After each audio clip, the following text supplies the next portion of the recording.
Today, let me do some applications related to Bend's rule first and then the bond parameters. Now, the first thing is about comparison of bond lengths. If you were to compare bond lengths between two atoms, okay, of a similar atoms in different molecules, then how do we compare it? For example, I have O2F2 and H2O2. Okay, so if I write it as a structure, it is like OO, and I have F and F bond here. Okay, now in this case, what's happening here is oxygen has two lone pairs here. So those lone pairs would be in hybridized orbital like this, in sp3 hybridized orbital, and then there is lone pair here and lone pair here. I mean, a hybridized orbital here like this, and another lone pair here,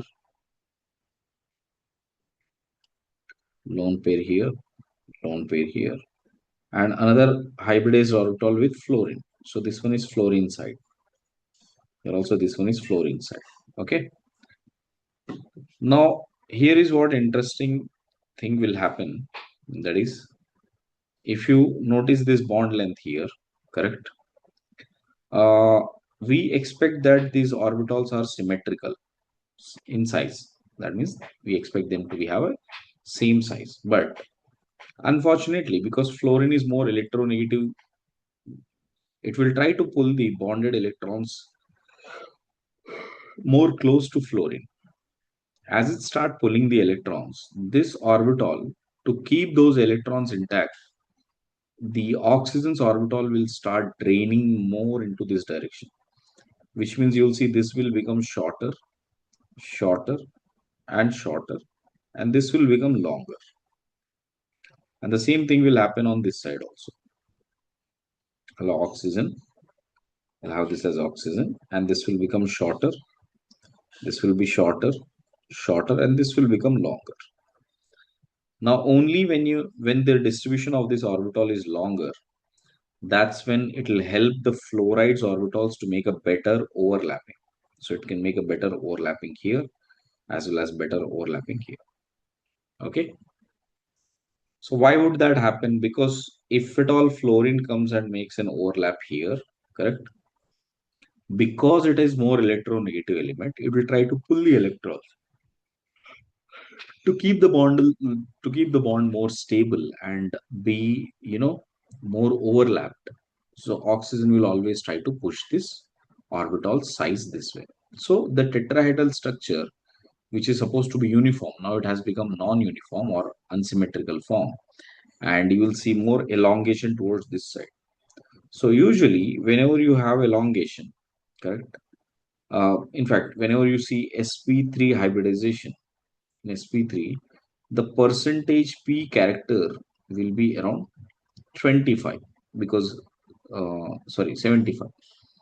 Here you can see percentage p character will be equal to 3 divided by 4 out of 4 orbitals into 100. So it is 0.75, correct? And percentage p character of each lobe will be equal to how much? 0.75. I mean, this is 75%. 75%. And that is 75 by 3. 75 by 3. Clear? So that is 25. So we expect this to have at least 25 percentage of p character in this orbital. Okay, clear? In this orbital, we expect this to have 25 percentage of p character. But now what happens? The percentage p character will be greater than 25 percentage here.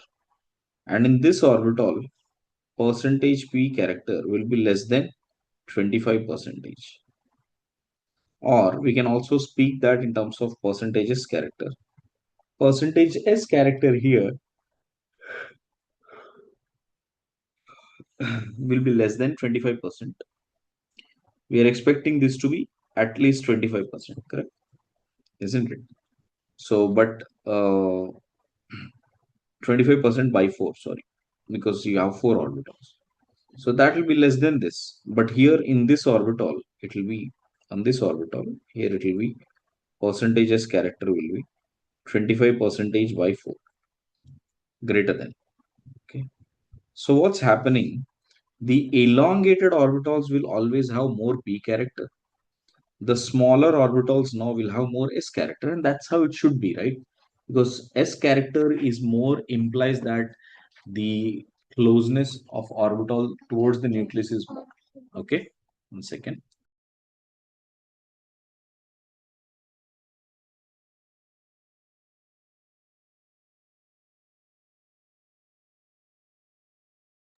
Right. Okay. So that is how the percentage character would be. Clear? Hence, you will see now because the percentage as character is more in this bond, right? If the percentage as character is more in this bond, then the bond length will be shorter. So therefore, oxygen, fluorine, and fluorine, the bonds will be like this with lone pair, lone pair, lone pair, and lone pair here. This is how the bonding one. On the other hand, if you notice H2O2, correct? So if it comes to H2O2, in the bond of H2O2 here, now oxygen is less electronegative than hydrogen is less electronegative than oxygen. So in fact, here oxygen is pulling the electrons, so its orbital will be shorter in this direction. So which means this orbital will be shorter. These lone pair orbitals will be enough, and this will be longer now because it is connected with the other oxygen. So this is how it will be. Why? Because here it has to only connect with hydrogen, and it is not losing electrons with hydrogen. So this will keep it closer. Okay. So in this case, now the percentage P character will be more here and percentage S character will be less here. And that's the reason now you will see HO and O bond here and then H bond. This will be more elongated form. So if I compare this as X bond and this as Y bond, so therefore bond length, bond length of O and O will be greater in Y compared to that of X. Okay. So this is how the bond length would be varying. I guess the first case is clear. So how does So it very become 25% by 4? the overall S percentage is 25, na beta. Overall, because overall P percentage is 75. So rest percentage is 25. And that 25 percentage has to split in 4 orbitals. Okay. Okay.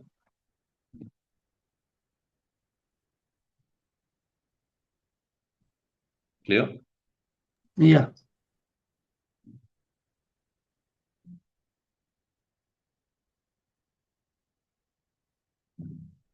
Right. See the next one. In case if you have N bond here, okay, and we have to compare that in N2H4 and N2 H4 and N2 F4. The logic is the same beta. So nitrogen, if it is connected with fluorine, this orbital will be longer.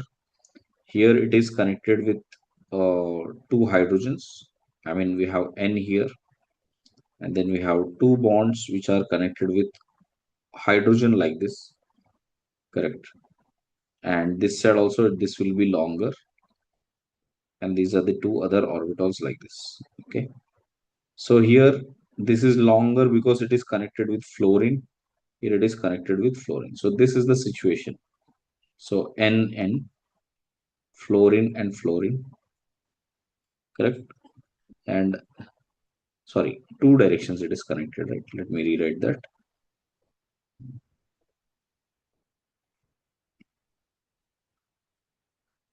So N orbital like this, and it has to extend longer orbitals on this direction. Here also it has to extend longer orbital on this direction because they are connected with fluorides. So here there is a fluoride, here there is a fluoride, here there is a fluoride, and here there is fluoride. Okay, so this is how the bonding would be.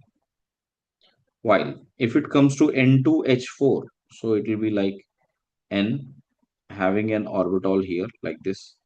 But for hydrogen, we require only smaller orbitals like this, so that it can accommodate hydrogen easily, as nitrogen is more electronegative. So in that scenario, if you notice, you know, how the bond length would be, you can clearly make out from here, because fluorine is more electronegative. So this bond length will become shorter, while this bond length will become larger. So therefore, bond length of N and N, if you compare, Y will be longer than X. Guys, clear? Just 1 second. Yeah.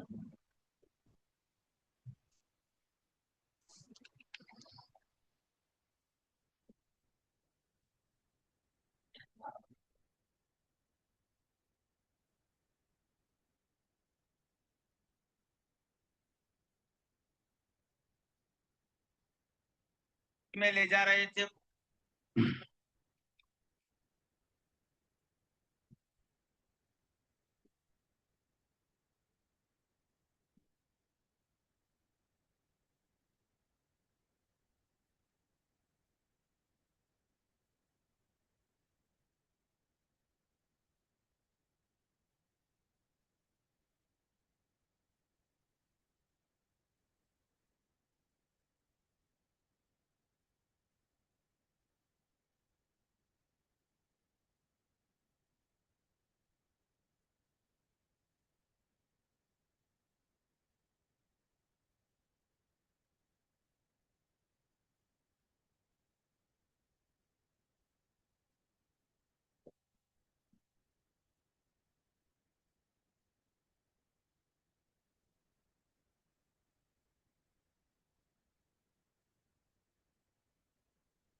So could you actually just go up to the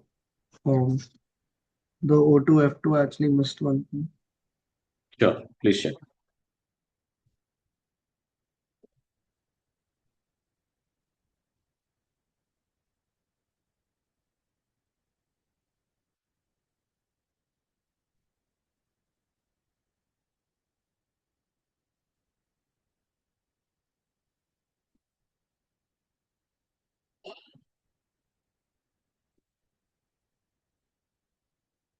Yeah, I'm done.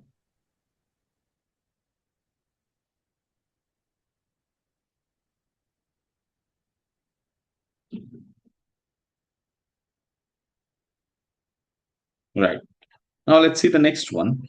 What if you have N2O3 and N2O4? The idea is again very similar. So you guys can think in the same lines here. So if you have, 1 second.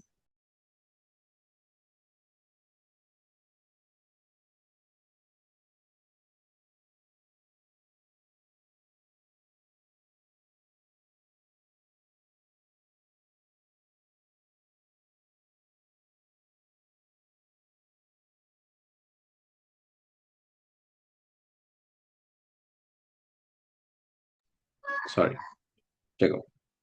If you get N, we have another N here. So we get this as double bond O and dative what here and double bond O here like this. This is the structure of N2O3. And if you have double bond O, N, double bond O, and O. This is the structure of N2O4. Okay. So the idea is the same again. So you can see here, if the bond length is X and bond length is Y here. So here, this nitrogen has only one oxygen, so which has only one withdrawing group. Here it will have two withdrawing groups. So the P character on this should be more drained out. So S character here will decrease. So therefore that impacts the bond length. So therefore X has to be greater bond length than Y. Okay.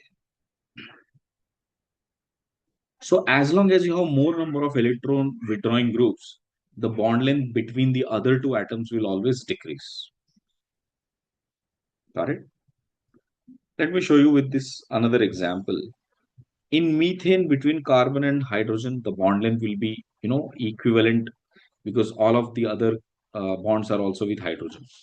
Now, if you have one chlorine here, what happens? The P character will start draining towards that chlorine. So that will impact the bond length here. And if you have two chlorines, it impacts further. If you have three chlorines, that makes this carbon hydrogen bond length even more smaller. So therefore, when it comes to bond length, now you will see X is sufficiently large, then Y, then Z, then Q. So that will be the order of bond length. Okay. So this is the first form of uh, bench rule where we are comparing bond lengths. Okay. Next, let us understand what is Draco's rule. See, Draco's rule mainly emphasizes on the third period elements and below them. This is not applicable to second period elements. That means from boron, carbon, nitrogen, fluorine, you cannot apply Draco's rule. So when these are surrounded by an atom, that means if this third period element anything is becoming a central atom and then it is making a bonding with other atoms which has electronegativity less than or equal to 2.5, then the lone pair in s orbital does not undergo any excitation. Okay, which means if you may recall the hybridization form, I told you that electron from s will excite to p and then they get hybridized. But here p orbitals will remain almost pure and they do not undergo hybridization. Okay, so if they do not undergo hybridization here, correct, in that case the bonding which they will get is only based on pure orbital overlapping and not hybridized orbital overlapping. This is one important scenario. The second important conditions for Draco's rule that central atom must have at least one lone pair.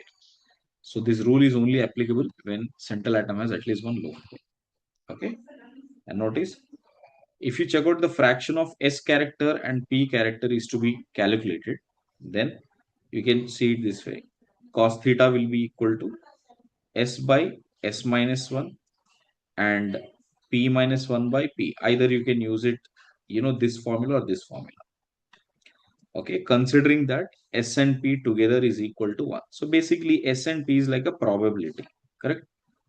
So probability of having more s or probability of having more p. So sum of those probabilities 1. And this is the formula that is being deduced. Now, how we can apply, let me explain. For example, if the bond angle measured in ammonia is 107 degrees, which is which has been measured, okay, using various spectrographic analysis, I mean various NMR analysis, we were able to figure out that the angle for ammonia is 107 degrees. Which means if I take the cos angle of 107 degrees, it should be s by s minus 1. Okay, and cos of 107 degrees is minus 0.3. So percentage as character is coming out to be 25. So percentage p character, how much it will be, everybody? Percentage p character will be approximately 77 percentage, correct? Which is pretty much matching to sp3 hybridization, correct? This is pretty much matching to sp3 hybridization. While if you check out for pH3, the bond angle which was deduced was 93.6 degrees. So if I take the cos of 93.6 degrees, then it is minus 0.06 value. And now if I evaluate, the percentage as character is found to be only 5%, which implies that the percentage P character present in the bond is almost 95%. This is only possible when it is pure P orbital. So that means the percentage as character in the bond between phosphorus and hydrogen, here, between nitrogen and hydrogen here, if you compare, here we have high percentage of sp3 character. Here we have only p character. We do not have much of sp3 character. So this was an important logic, or this was an important explanation which suggests that molecules like this, when you have phosphorus connected with hydrogen, Why hydrogen? Because hydrogen has the electron negativity less than 2.5. So, if molecules like PH3, ASH3, SBH3, SiH3, correct? I mean BiH3 and H2S, H2SE, H2TE, H2PO, in all of these cases, the central atom remains unhybridized. They are only bonding between P and H is P and S overlapping. It is not a hybridized orbital and then overlapping them. Okay. And therefore, if you compare the bond angles as you go down the group, it is been noticed that the ammonia from ammonia towards BiH3 bond angle, slowly, gradually decreases. In fact, this is around 107 degrees. PH3, you could see above here, I told you that it is around 93.6 degrees. By the time it comes to ASH3, it is almost 92 degrees. Here it is 91.5 degrees, and here it is almost 90.5 degrees. So, which you could imagine as you go down the group, except for the first one, which has relatively higher bond angle, all of them will be very close to 90. Okay. And this is how the bond angle decreases, and their structure will be completely different. For example, if it comes to ammonia, ammonia will have a lone pair here and three hydrogens, which is making a pyramidal structure. While phosphorus is not like that, the lone pair actually is present in the p orbital only. One bond is with s orbital here. Other two are perpendicular here with h and h here like this. Sorry, not s orbital, my mistake. In p or s orbital like this. If you notice this way. So this is somewhere we have a lone pair on this one. And these three are perpendicular to each other. So this is not exactly a pyramidal structure. Okay. Guys, please let me know if you have understood Draco's rule or not. So check again. Draco's rule is about following these three rules. Okay. And who all will follow? Very limited amount of compounds. These two will follow. Group 15 and group 16 will follow. Okay. So check once quickly.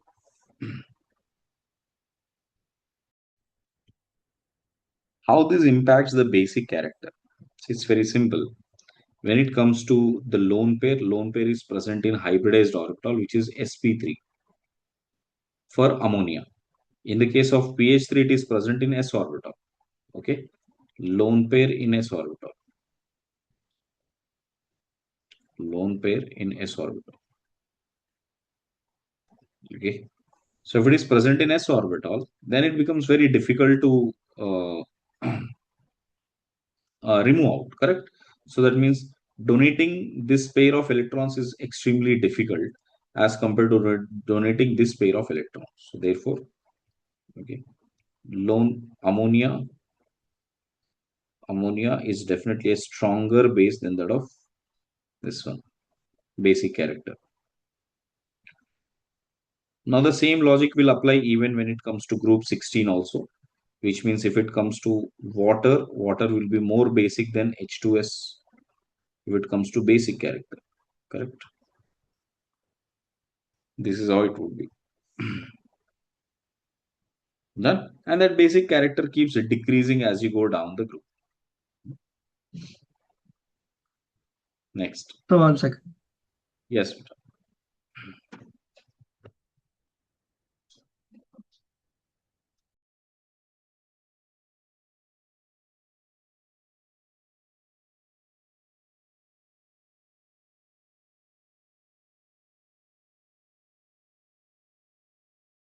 Yeah.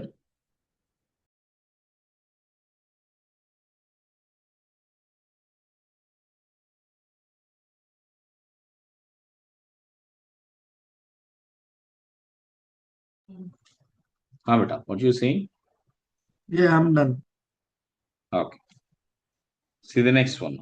When it comes to bond parameters, there are. Don't have core of geography and I'll get it. So we have. So we have 5 bond parameters to discuss. The first one being bond length. Bond length is basically dependent on. It's just the distance between the nucleus of two bonding atoms. With increase in the size of the atoms, the bond length naturally increases. With increasing bond order, that means number of bonds. If you have single bond, double bond, triple bond, as the number of bonds increases, bond length decreases. And with increase in electronegative difference, also bond length decreases. Okay. So these are three parameters that we need to look into. Okay. So let me put with some examples here. So first, if it comes to HH bond, then sorry, I'll put this as CH bond. If it comes to CH bond, and then we have OH bond, okay, and NH bond, and FH bond, and HH bond. Suppose these are the bonds I need to compare: A, B, C, D, E. So what I'm comparing basically is the size of these atoms, because the other part, which is hydrogen, is common. So we just need to check out size of these atoms. So if you compare the size of these atoms, what will happen to the bond length now?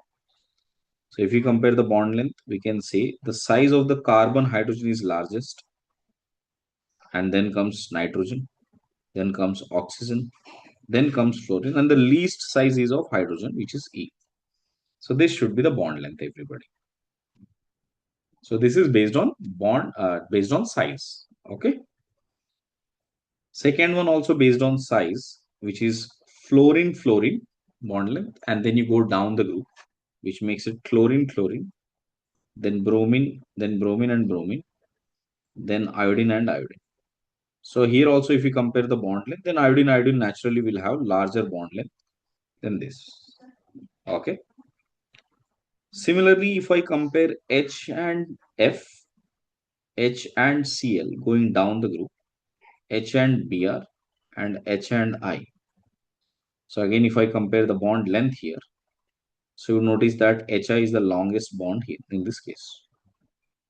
Got it? And this also serves the reason, okay? Also serves the reason for HI to be strongest acid. HI to be strongest acid, okay?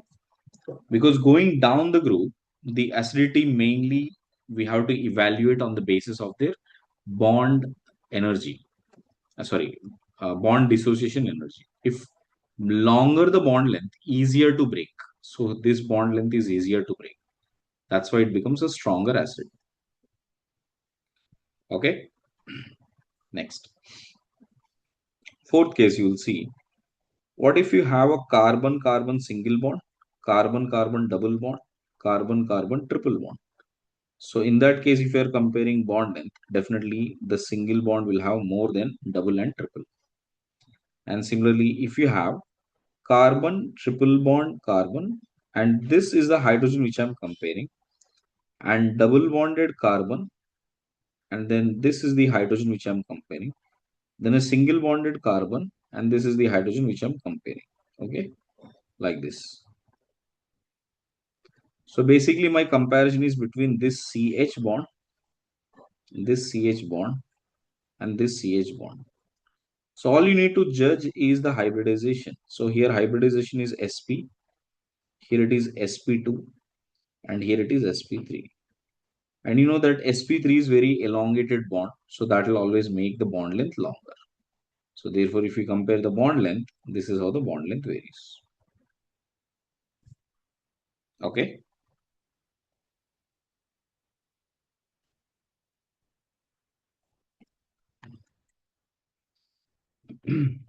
Next.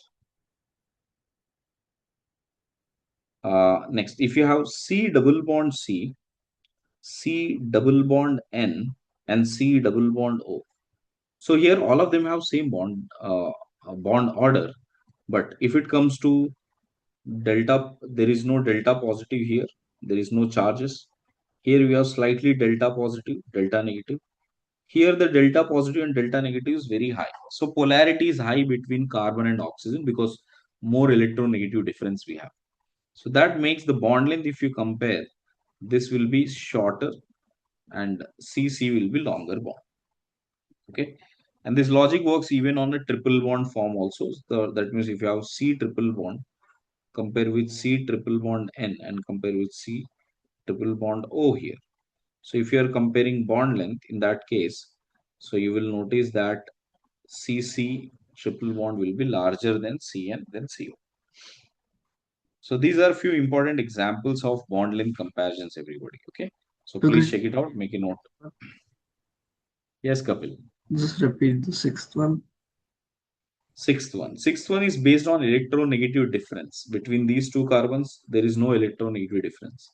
Between these two, there is some. Here it is more. More electronegative difference, the positive and negative charges will make them attract stronger. That's why the length decreases. Yeah, okay, okay, got it. Okay. Yeah. So I'll put that as a reason also. So due to electronegative difference.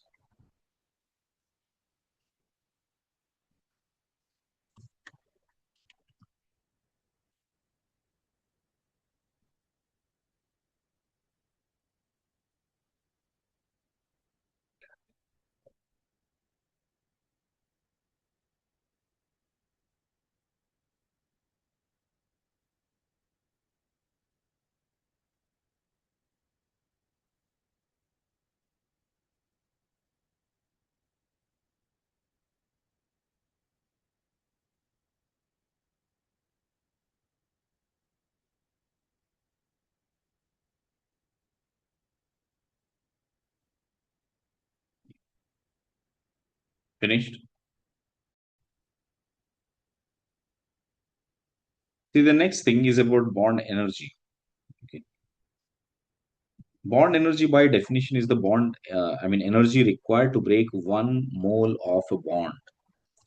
That increases with decrease in size, increases with percentage as character, and increases with bond order and decreases with bond length. Or bond length is shorter, then bond energy will be longer. Bond energy will be higher. Okay. So now notice this one. The same cases which we have written above, I'll just repeat those same cases here. Check it out. H and H. This was the smallest bond length, so that will have the highest bond energy. Okay. Then C and H bond, correct.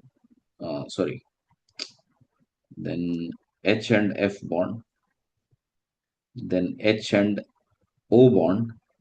Then H and N bond. Then H and C bond. So this is how the bond energy would be varying. Got it? Next, if it comes to C double bond C versus C double bond N versus C double bond O. So this is how the bond energy would vary. So higher, more the electronegative difference, more is the bond energy. Okay.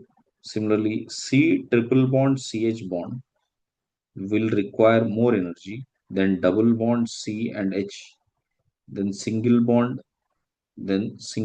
C and H. Sorry, in this side. This is the direction in which the bond energy would vary. Okay. Likewise, if you have carbon-carbon bond length, bond order, carbon-silicon, and silicon and silicon, silicon and silicon. In that case, again, carbon-carbon will have more bond energy. Okay. Next, carbon and carbon, nitrogen, nitrogen, and oxygen, oxygen. Now, here is very interesting one. See, although carbon is larger in size compared to nitrogen, and this bond length is also longer. Carbon-carbon bond length is longer than nitrogen-nitrogen's bond length, correct? But here is one catch. The catch is that this nitrogen also possesses at least one lone pair. And due to this strong lone pair repulsion, they break the molecule more easily. And that becomes even worse when it comes to oxygen. But this time it has two lone pair repulsions. So that makes the bond length even more easier to break. So therefore, if you compare the bond energy in this case, what has been noticed here, that carbon-carbon single bond will require more energy than N than OO. Okay. So this is due to lone pair repulsions. due to lone pair repulsions.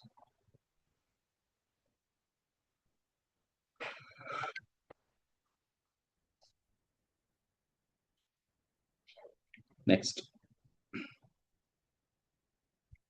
this logic fits the same even when you go down the group also. That is, if you compare O and O single bond versus sulfur and sulfur single bond, then also sulfur and sulfur will have more bond energy. That logic goes the same even when you have nitrogen and nitrogen.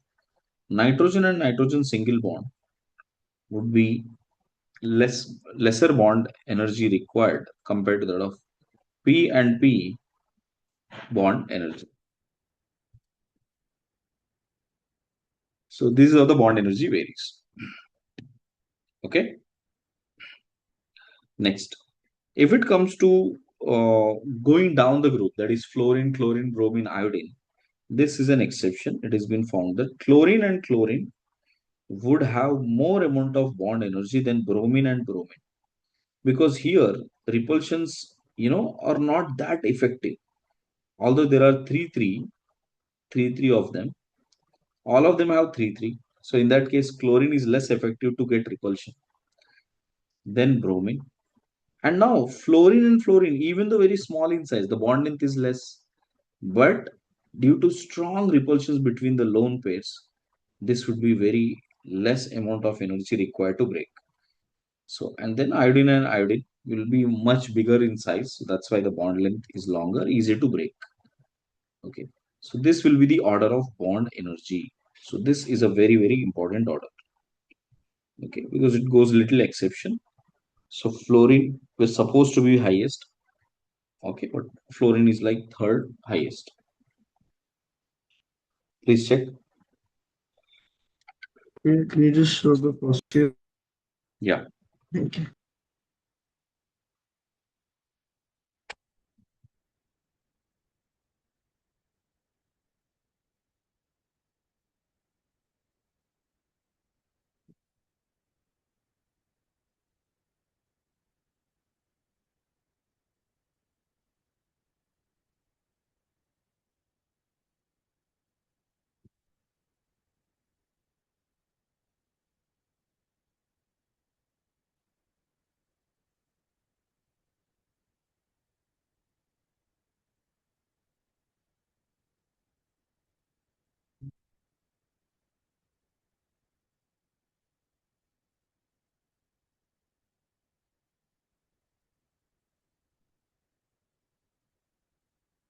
All okay. Shall we continue? Just 1 second, sir. Hmm.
Done. Beta. Check.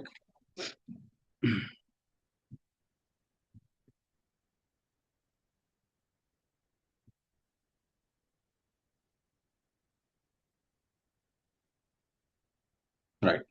Last thing is about if you have single bond and double bond case.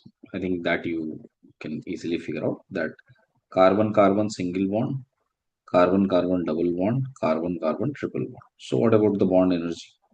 So obviously triple bond will have more bond energy. Okay. Now let's understand what about the bond angle. Okay. The angle that is swept between the side species and the central atom, two side species and central atom, that makes it as the bond angle. And bond angle first need to be evaluated on the basis of hybridization. If you can figure out what is the hybridization of the central atom, we can easily, compare the bond angles. For example, in this case, methane, BF3 and BeCl2. What is a hybridization? Carbon hybridization is sp3. Here this is sp2. Here this is sp. And you may recall here the bond. Uh, this is the hybridization H, correct? And the theta value here, bond angle is 109 degrees 28 minutes, and this is 120, and this is 180. What is it teaching us? Okay, so basically, as the percentage S character grows, the bond angle is growing. As the percentage P character grows, or the percentage D character grows, the bond angle will always decrease. So you need to always check out which has more percentage S character. So here it is almost 50-50. So 50 percentage of S character. Here it is 33.3. Here it is 25. So therefore, higher the percentage S character, higher is the bond angle. Okay, which also makes sense, right? Because carbon, when it is four hydrogens surrounding it, the best geometry it can adapt is only tetrahedral. While if it comes to BeCl3, the best geometry is linear. So linear will have a bond angle of 180 degrees. Okay. Let me show you through the skeleton here like this. So this skeleton shows that this is 109 degrees 28 minutes. While this skeleton shows that we have 120 degrees here. And this skeleton shows that if you have it like this, so this entire bond angle is 180 degrees. Okay. So any molecule that has been given, you should be able to figure it out this way. So for example, if you have to figure out something like, uh, you know, uh, what is that? SF4 plus, okay, SF4 plus, and then we have SO3, and then we have, SO3 and SO3 and H2S2, for example, here like this. So in this case, if you notice that, sorry, not H2S2, we need something like a triple bond. Sulfur does not make any triple bond. Let's find out for these two. If you check out for hybridization here, so this is sp3 and this is sp2. So bond angle here is supposed to be 109 degrees 28 minutes, and it is supposed to be 120 degrees. Clear?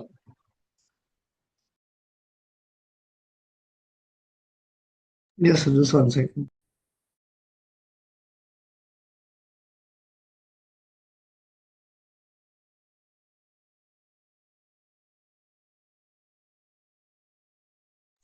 What, beta? Just 1 second. Yeah.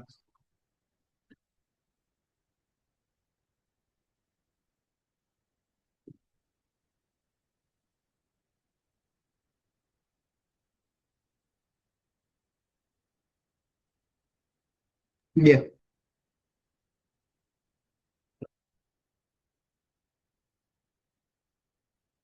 See the next one.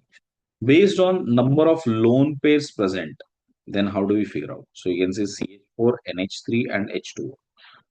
Now, this is a case where, see, it's like a hierarchy which we are going, everybody.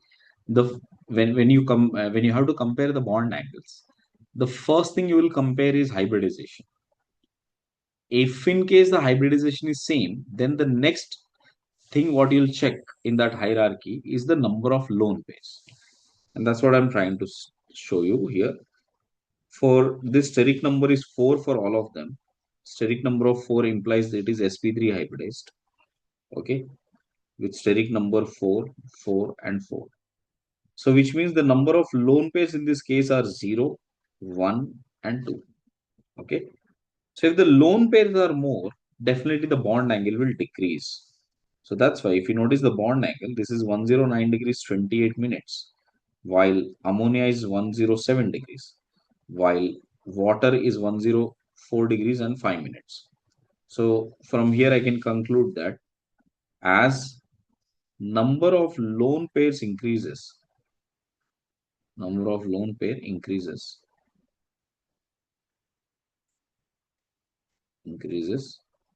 for same hybridization,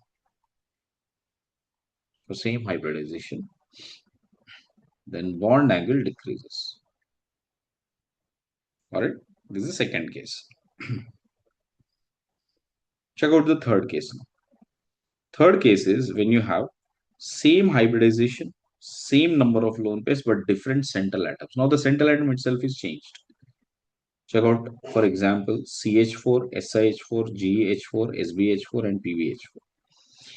Now here is an interesting thing. If by chance the steric number is 4 in all of these cases, hybridization is sp3 in all of these cases. This is all sp3. Okay. And lone pairs are also 0 in all of these cases. All of these cases have 0 lone pairs. If there is no lone pair, there is no distortion of geometry. Therefore, theta will also be same in all of them, and all of them will have 109 degrees 28 minutes. So it doesn't matter whether the central atom is same or different, as long as we have hybridization and number of lone pairs same. I mean, number of lone pairs 0, not same. If it is 0, then the bond angle would remain almost same here. But see the second scenario. In this scenario, I'm saying that the hybridization, again, if I put the steric number, this is 4, 4, 4, 4, and 4. And if you notice the hybridization, it is sp3, sp3, sp3, sp3, and sp3. Okay, hybridization is also same. Now, if you compare the lone pairs are also 1, 1, 1, 1, and 1. But there is a lone pair, remember.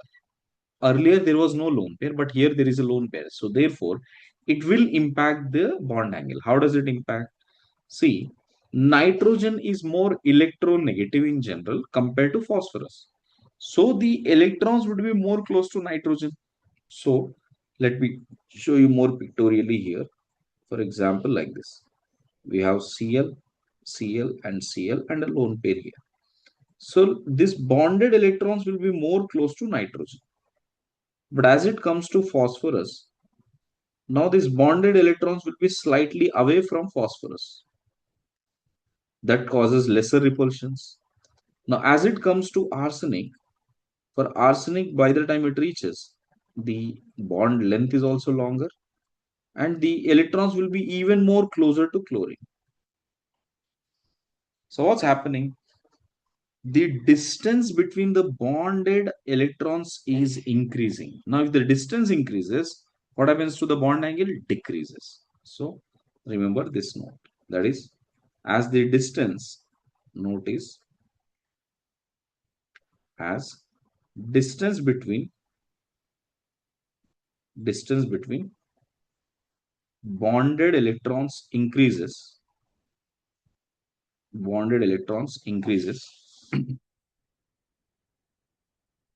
sorry, distance between the bonded electron increases, bond angle decreases.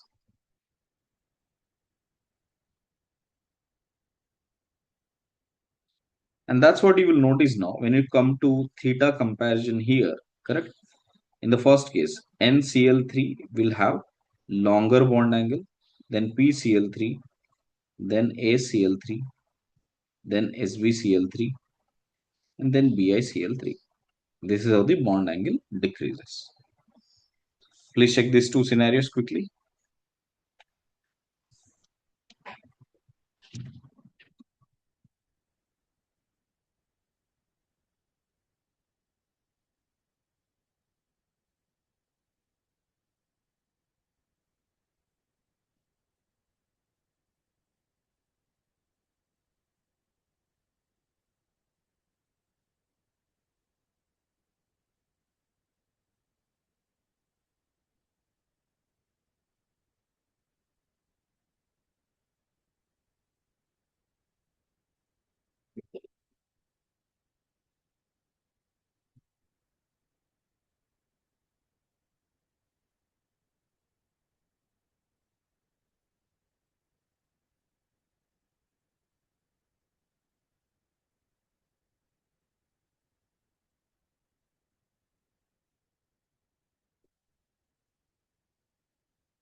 Okay, right.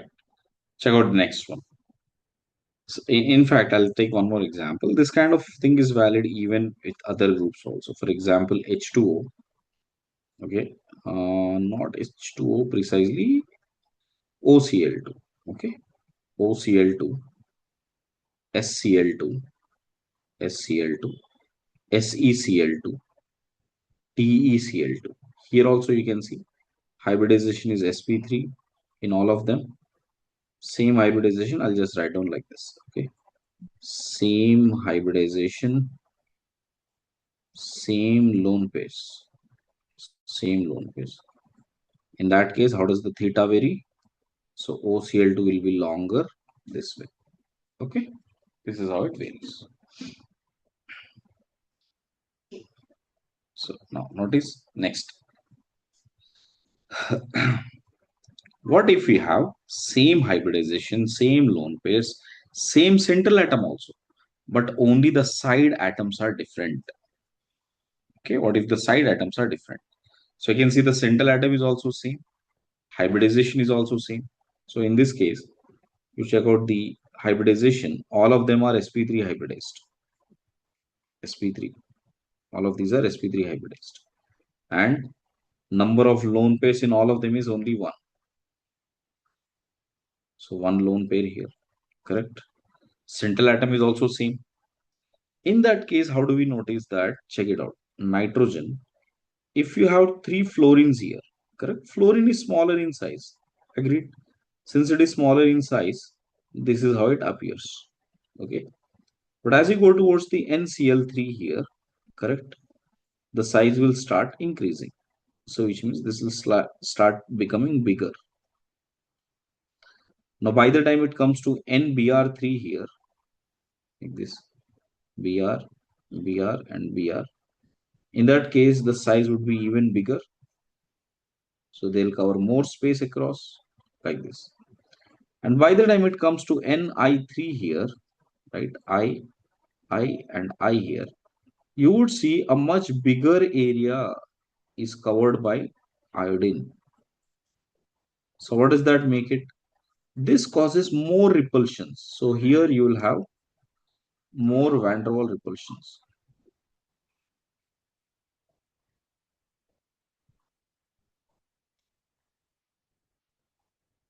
So this will cause more van der Waals repulsions. Okay. So if it has more van der Waals repulsions, see it is like this. You can see my fingers. So that will start becoming more and more flatter. Instead of being more angled, it will become more and more flatter. So that makes to have a higher bond angle.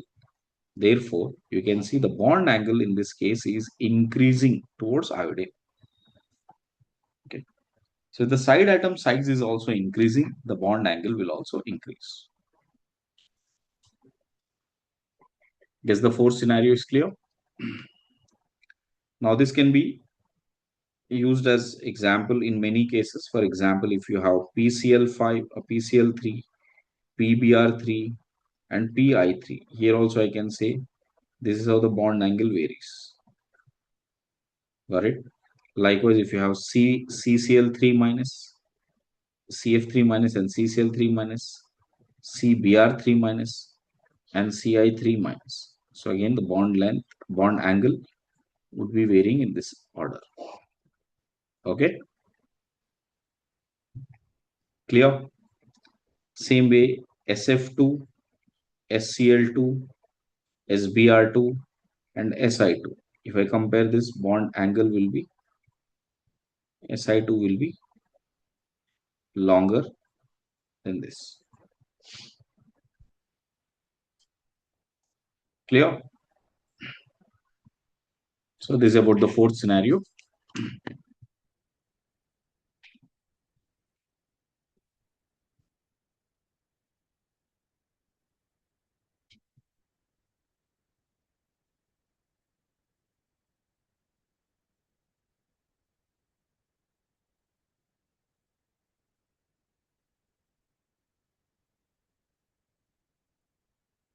Right. See the next one. Just 1 second. Ah,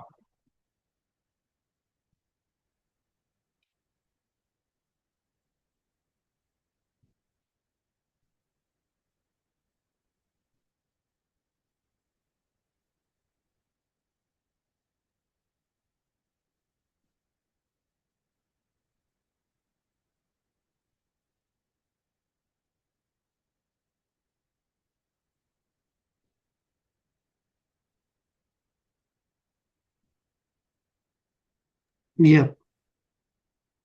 Right. Now let's see what is back bonding. Okay, how is that impacting? Check out. Usually, back bonding is a concept that is observed when electron is present in second or third period, and that should make a pi bond with an empty p or d orbital of the third period and above elements.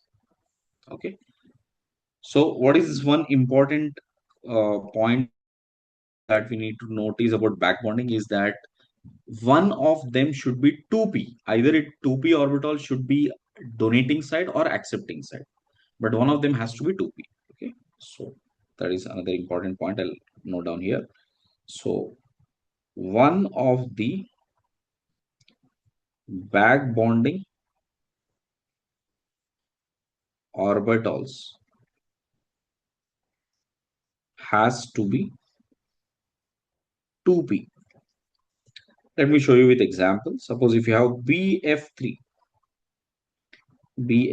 this way. Okay, let me write it in a different form. bf3 like this, bf and 3. In this case, boron has an empty 2p orbital. This is empty. And fluorine has very rich number of electrons here. It has a pair of electrons here. This also has a pair of electrons here like this. Correct? So I'll just show this as simple lone pairs here. Lone pair and lone pair. So lone pair and lone pair.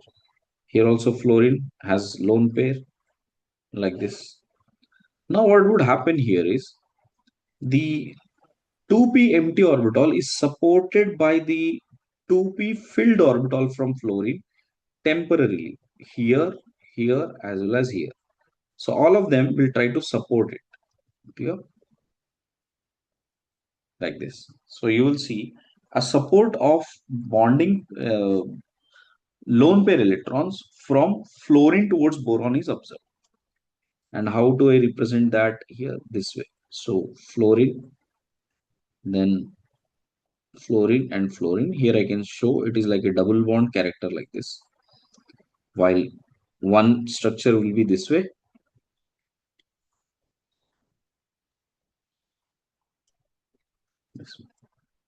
So in this case, you'll see here this is donating once and this is donating once. These three are the structures which you can expect. All three does not donate at a time because boron cannot accept it. So each one will donate at a time. Now, if you compare BF4 minus, correct? BF4 minus, where we have boron with 4 fluorines like this. Okay, and this has, let's say, bond length X.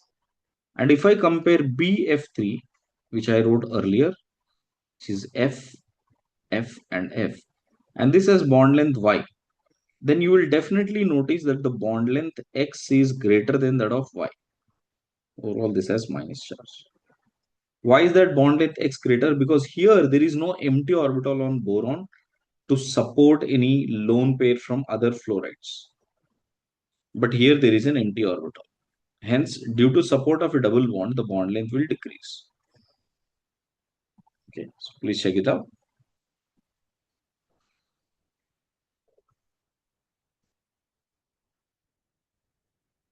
So check. Back bonding occurs whenever there is, more electronegative element connected to the low electronegative species. For instance, BCl3. BCl3 will have an empty 2p orbital and chlorine has 3p orbital. Empty orbital here is 2p and filled orbital is 3p. Those two will overlap. Similarly, AlCl3.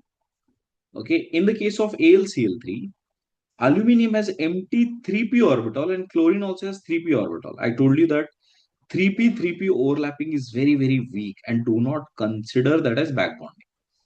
So if the question is asked whether there is a back bonding in AlCl3, answer is no. Next, NiSiH3. So check out, this one is called as trisilyl amine. In the case of trisilyl amine, we have hybridization sp3 expected and expected geometry is tetrahedral. But problem what happens here is because nitrogen's lone pair can be donated to the empty d orbital. Now, silicon has empty d orbital. So this lone pair can be donated to empty d orbital of all the silicons. So one silicon could be present here, one could be present here. So this could donate on this end also. This could donate on this end also. So which suggests that the lone pair on nitrogen is hardly available. It is always in bonding.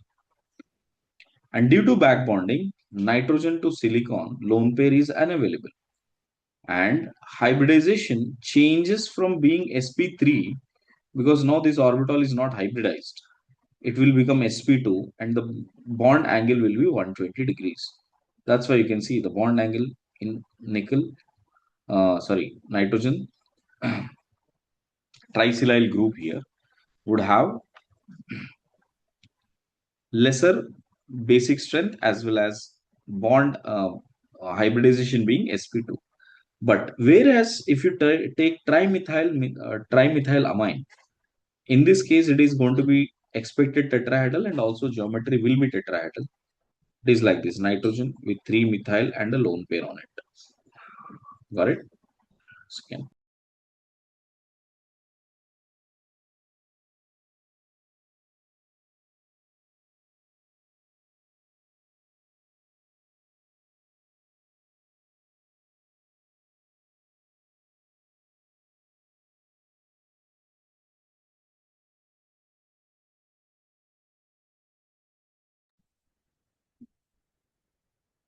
Right. So check out, if you have nitrogen with 3-methyl groups on it. Now this lone pair, correct? So when it comes to this lone pair cannot do any back bonding because none of the carbon would have any empty d orbitals, correct? Therefore, this lone pair will always be intact here. That's why if you compare the basic strength of these two, okay, if you compare the basic strength, you would do notice that N This bad and good. Me thrice, okay, N Me thrice. This would be much, much more basic than N SiH3 thrice. Okay. So this is how the basic strength would be. Clear? Please check. This is the impact of back bonding, everybody.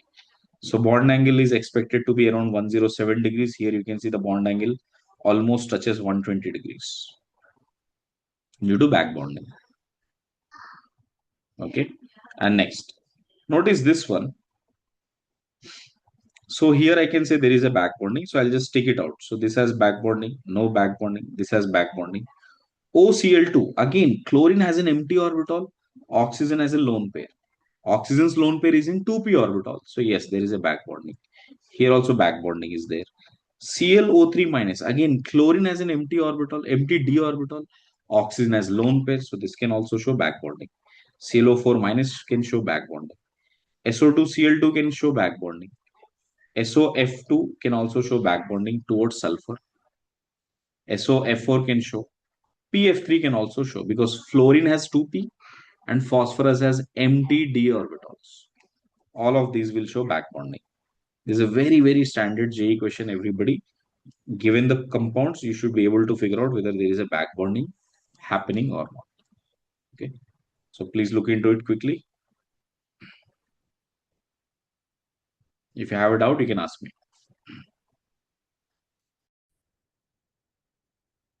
Check.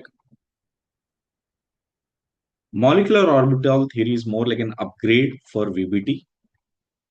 And here we discuss, this is the theory which is most accepted. And this discuss various scenarios of the bonds. And there are molecules which we cannot be discussed or we cannot be described by VBT. Here we can discuss them. Okay. So let's see.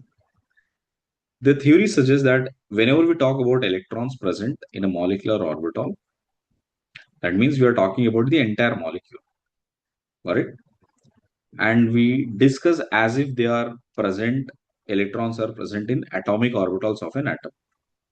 For instance, if at all I say nitrogen, for nitrogen, where are all the electrons present? I would say it is present in 1s orbital, 2s orbital, 2p orbital. Similarly, If it comes to molecular orbital, then we have to discuss about a molecule like N2 molecule. In N2 molecule, where they are present, again, just like how I have 1s, 2s, 2p defined, there also we will have a defined orbitals. We call it as sigma 1s, sigma star 1s, sigma 2s, sigma star 2s, this way. So, just like how the configuration is observed in atomic orbitals, a similar configuration is observed in molecular orbitals. Next, the combination of atomic orbitals produced molecular orbitals, and they must be similar geometry and similar energy. That means you take two atomic orbitals, mix both of them, so you will get two new molecular orbitals having same energy, having similar type of geometry in both of them. So it is kind of an amalgam of what we discussed in hybridization also. So it is like when you mix the atomic orbitals, you'll get a hybridized orbital of a similar energy. The same thing we are discussing here, that if you take atomic orbitals, mix them, you will get molecular orbitals of similar energy. Okay. And now notice, when it comes to 1s and 1s, the atomic orbitals can mix with each other. 1s and 2s does not mix here. Px and px can mix, py and py orbital can mix, pz can mix, but px and py orbital was not observed to mix and form some new molecular orbital. Similarly, xy and xy can mix, x square minus y square and dx square minus y square can mix, but any two different set of orbitals cannot mix as an atomic orbitals to form molecular orbital. Okay, so only types of molecular orbitals we will see is like this: 1s, px, py. This kind of uh, atomic molecular orbitals are observed.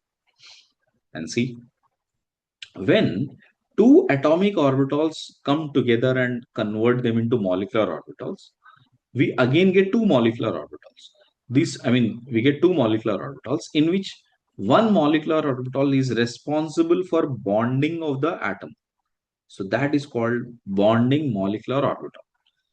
Other molecular orbital is responsible for anti-bonding. That means it will try to repel the bonds, okay, or repel the atoms. That is the role done by anti-bonding molecular orbital. Okay. So if the net energy is equal to the energy of the atomic orbitals. For example, if this atomic orbitals has, let's say, 100 units here, okay, and this atomic orbitals has 100 units, okay. After mixing both of them, now the atomic orbitals of sigma s, let's say, has become something like minus 50 units, correct? And then the atomic orbital, which is, molecular orbital, which is formed here as ABMO, has to have 250 units. This is what we meant by net energy is same. So net energy is 250 minus 50. So how much it is? 200. So here how much is the net energy? 100 plus 100, 200. So this way. So in a way, you will see the energy of the bonding or molecular orbital decreases, antibonding molecular orbital increases. Okay. Of course, if an orbital has more energy, means it is less stable. If it has less energy, that means it is more stable. And whenever there is a bonding forming, you will see stability increases. And whenever there is antibonding forming or antibonding is observed, and instability is observed. Okay.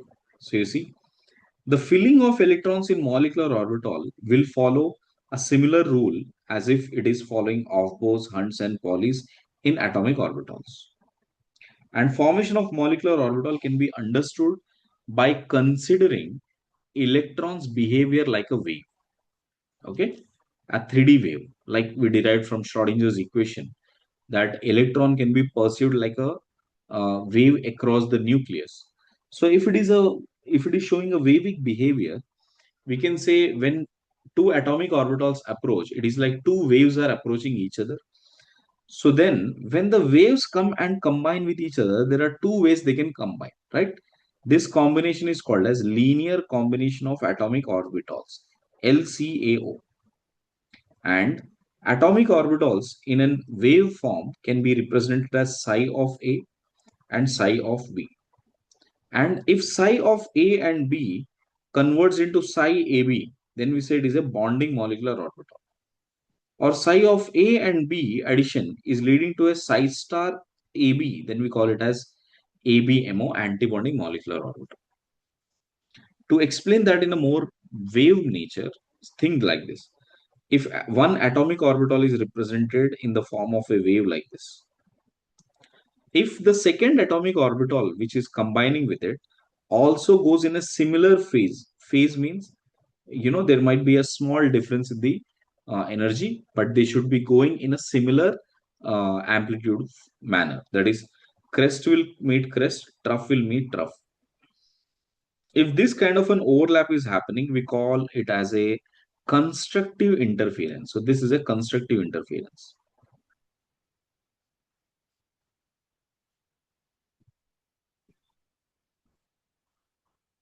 And whenever there is a constructive interference, you would notice the psi of AB is formed. That means the amplitude increases. And you know that amplitude increases is a way of expressing that there is more electron density observed. Okay. So when two atomic orbitals combine in this particular form, where crest is meeting crest and trough is meeting trough, then we get a more constructive interference pattern. Next, if you are meeting, if two atomic orbitals are meeting out of phase, this is called in phase overlapping. This is called out of phase overlapping. If at all two atomic orbitals are making an out of phase overlapping, in that scenario, we will see amplitude drastically decreases. And that is what represent the psi of AB, which means electron density between the atoms is drastically decreasing, correct? And it might be observed in some other space, but not between the atoms. So between the atoms, you will see electron density is extremely low for psi star AB, while for psi AB, electron density is extremely high between the two nucleus. Okay. So if bonding molecular orbital, that is electron density increases between the nucleus, that leads to the bond formation and stability. If electron density decreases between the nucleus, correct? Right. That means it is causing instability. And if this bond energy of sigma star dominates over sigma, right? Then energy of bond usually always dominates, that sigma star will always have more bond energy than sigma, and pi star will also have more bond strength compared to that of pi. Okay, so the energy of pi star is more than pi, energy of sigma star is more than sigma. Got it? This is how the overlapping happens, considering they are having a wave behavior. Now, notice this one. Suppose if you have S and S are combining with each other, S orbitals, where they are spherical. If they combine and they have, both being positive, that means they are in phase. If they are in phase, you can see electron density between the nucleus has increased. Can you see this is the electron density which has increased? And away from the nucleus, the electron density is low. So that means it is a sigma bond. It is a bonding molecular orbital. So this is BMO. Sigma 2s is BMO. But if you have plus and out of phase, one is plus, one is minus, out of phase combination is observed, then hardly you will see any overlapping. Rather, you will see electron density is increasing away from the nucleus, like the dots are the nucleus, and between the nucleus, there is hardly any electron density. Okay. This kind of an overlapping is called as sigma star S. That is creating ABMO, antibonding molecular orbital. And now listen, when antibonding molecular orbital is forming, can you notice something? Between the two nucleus, we can easily draw a plane, in fact, lot of planes. That means we require to draw at least one. So this, if you are able to draw at least one plane between the two nucleus, that is called as the nodal plane. That is termed as nodal plane. So there is one nodal plane observed in the case of sigma star S. Okay. Now, when it comes to P and P overlapping, and this we have done it in valence bond theory also, same scenario, we are doing it again here. Check. If I take the in phase overlapping, that is plus and plus overlapping, and it is happening along the internuclear axis. If it happens along the internuclear axis, this plus and plus will combine, and you can see the electron density increase so much between the two nucleus. This is all the increased density, electron density between the nucleus. And away from the nucleus, electron density is extremely low. And here, between Pz and Pz, if it is positive and negative overlap, then you can see this positive and negative overlap between these two will shrink and they will go away from the nucleus, like this. And again, if you notice here, this was BMO, this is BMO, and this is ABMO. Okay. And in the case of BMO, now notice this one, there is one, uh, nodal plane here. At this position, nodal plane means a plane where there is no electron present. So here there is no electron present. At the same time, you can see one nodal plane is observed, which is passing through the nucleus here and one passing through the nucleus. In fact, here also you can find, sorry, here you will not find it, but you will see somewhere at this distance, you will find that there is one plane here and one plane here. So two nodal planes here.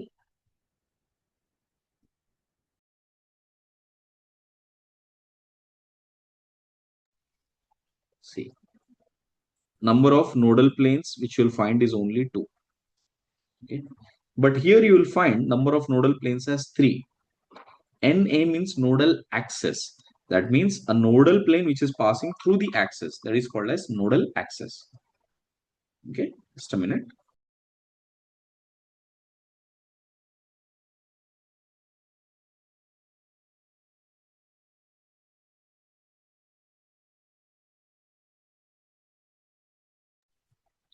Right.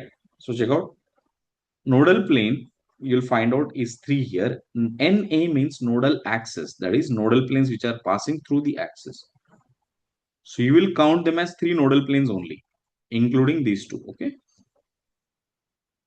This is about sigma star Pz.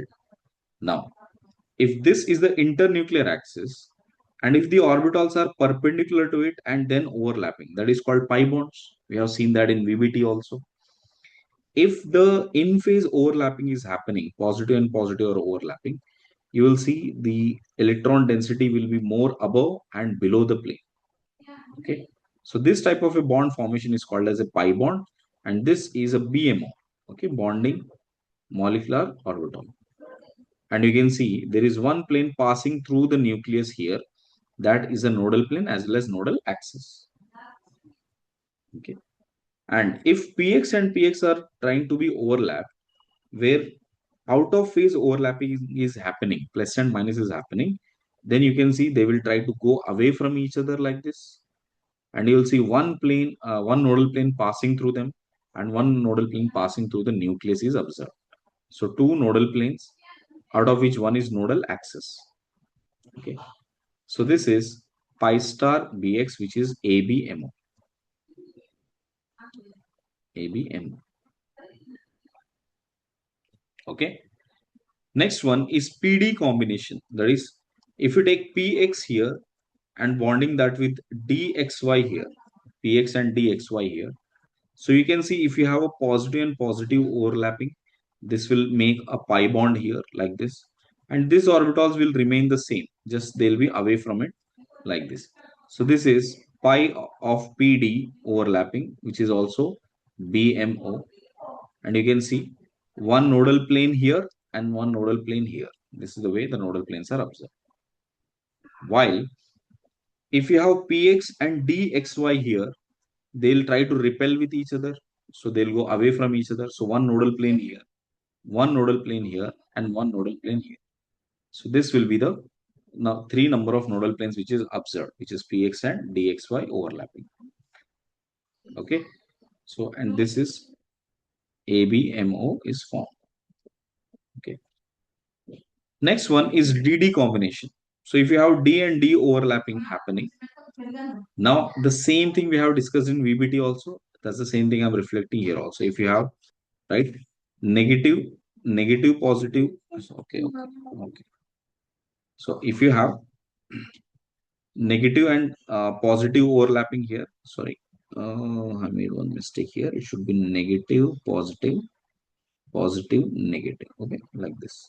So here also it should be negative, positive, positive, negative. Right? Sorry. Check this out. So this negative, negative overlap is observed. Positive, positive overlap is observed. And then positive, positive, and negative, negative. So this way it is observed. Then this is a bonding molecular orbital, which is delta. So this is also BMO. Okay. So this is how the BMOs are formed. Got it? So instead of exhibiting themselves into an atomic form, now the atomic orbitals will intermix with each other and they form this set of new orbitals known as molecular orbitals. Okay. Now putting all these molecular orbitals together, and if you check out their energies, right, this is the order which you will get. Okay. So there are two scenarios of the order. If the total number of electrons in the molecule are less than 14, we call them as lighter elements. Okay, usually happens with lighter elements. If number of electrons in the molecule, overall molecule, is 14, greater than 14, that usually happens in heavier elements. And this is the order that follows. So check properly. Sigma 1 is, sigma star 1 is, sigma 2s, sigma star 2s, pi 2px, pi 2py, sigma 2pz, and pi star 2px, pi star 2py, and sigma star 2pz. This is the order of the first two uh, orbits mixing with each other. N is equal to 1 and n is equal to 2. As a whatsoever, how many number of atomic orbitals which are present in it, if all of those will intermix to make molecular orbital, this is the order that is to be followed. And now check this out. One scenario here is that pi 2px and pi 2py, they have a lower energy than sigma 2pz. Okay, which is not what we usually observe. We usually observe sigma bond to have a lesser energy than pi bond. But this is the difference that you will find. That is, if you take heavier elements, this follows a regular order. That is, sigma 2pz having lesser energy than pi 2px and pi 2py. While here, this is the order. Okay.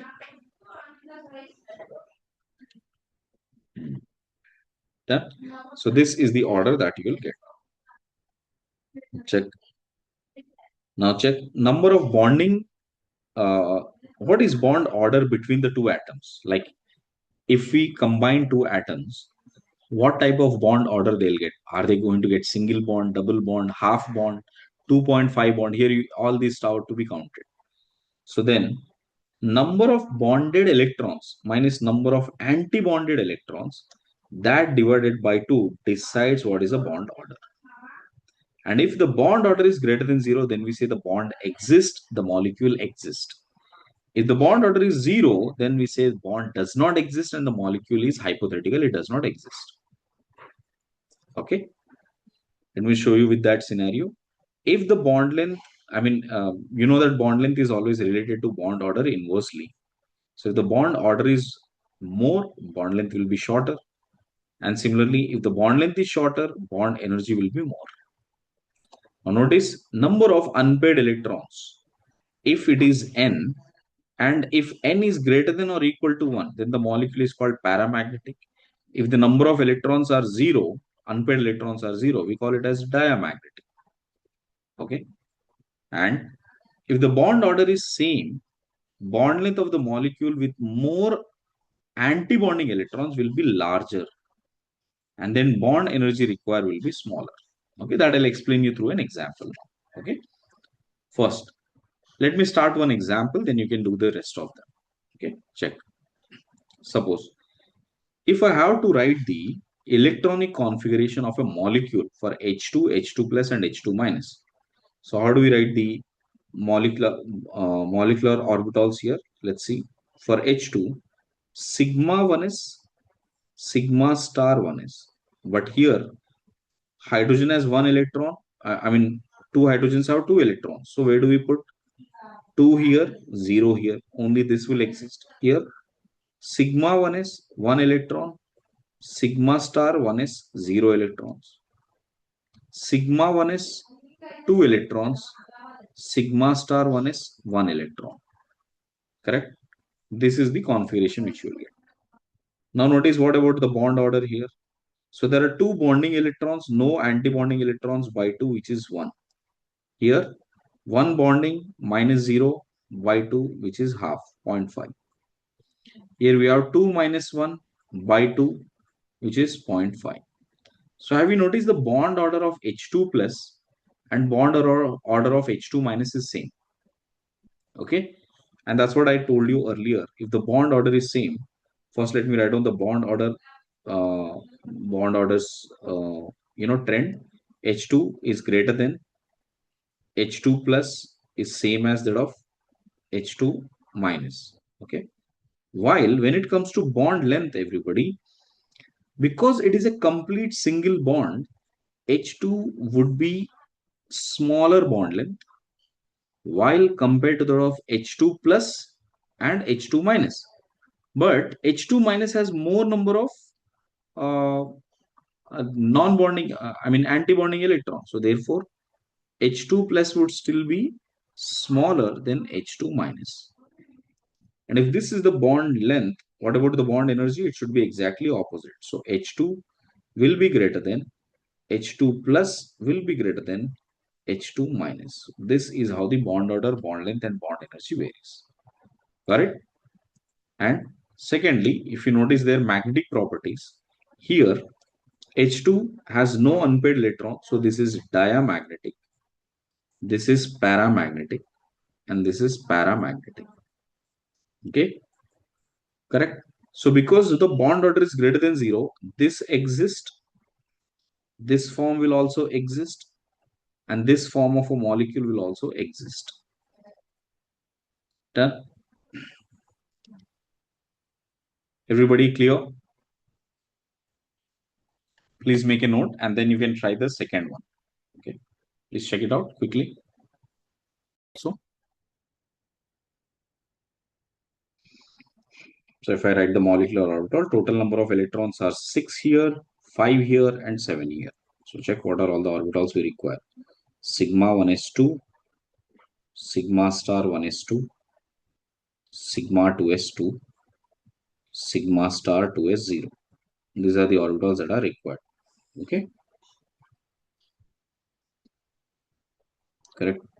So in that case, in the second case, when you have plus, so there will be only one electron here. And in this case, there will be one electron here. Okay. So this is total 7 electrons. Now, let's do the bond order calculation here. So bond order calculation will be, you can see 2 plus 2, 4 minus 2. So 4 minus 2 by 2, so which is 1. And here it is 3 minus 2, 3 minus 2 by 2, so which is 0.5. And here it is, how much we have? 4 minus 3 by 2, so again 0.5. Correct. So number of unpaired electrons in this case is 0, 1, and 1.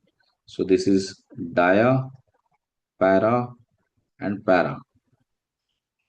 Okay.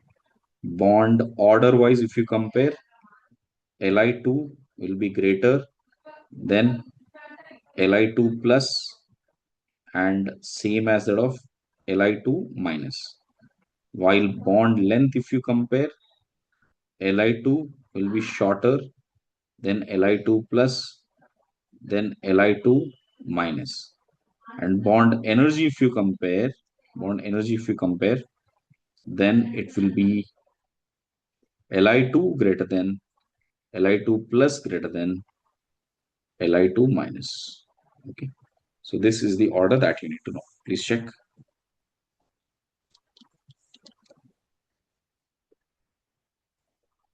Any doubt here?